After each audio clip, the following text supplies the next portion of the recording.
probably the best intersection point for that is what we've been doing with from a platform as a service perspective. I mean, that besides leading some degree of application transformation and the like, I mean, fundamentally the end users of that platform are developers. And, you know, that's around making their life around deployment and management and governance and orchestration and automation and all of that sort of typical work of deploying and managing something is exactly the purpose of that platform. So I think, you know, whether it be, you know, things like PHP developers to Ruby on Rails to Node.js to people still doing things in Java or C or C++ or Go or someone like that, that's a platform that supports all of those runtimes and those environments. You know, at least in the case of, you know, Ruby on Rails and Node.js, I mean, I was around those communities. My old company did Node.js, and we hosted RubyOnRails.org and all of that stuff back in the day. And I think, you know, part of it is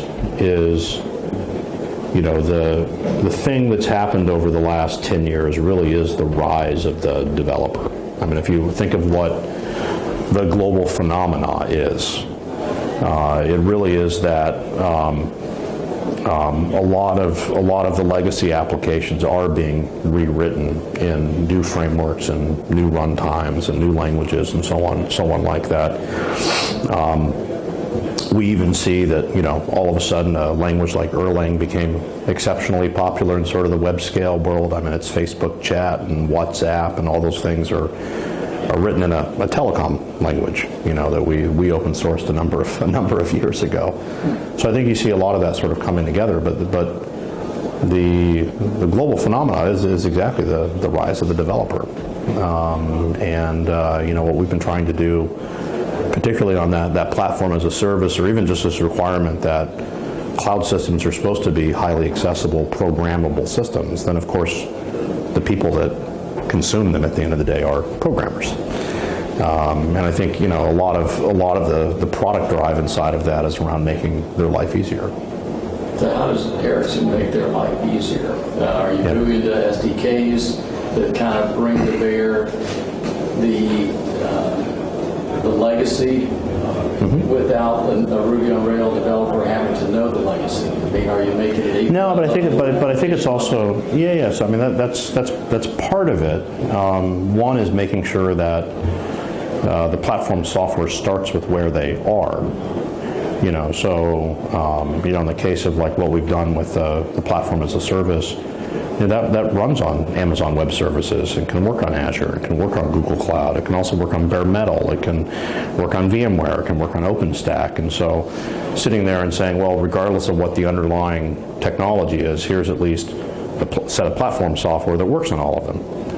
And then fundamentally what that platform software lets you do is it lets you completely manage the whole life cycle of testing and developing and staging and rolling out of production and rolling back out of production and sitting there and taking, you know, real sort of end-to-end operational understanding of what a developer has to basically do. And then give a lot of unified ways of using policy to actually govern, you know, what these things can talk to and so on like that. And then I think most importantly, putting more and more services inside of the platform. So making it very easy to use MySQL and very easy to use Postgres and very easy to use Oracle database and very easy to use a lot of other open source, you know, systems like Redis or Memcached or so on like that.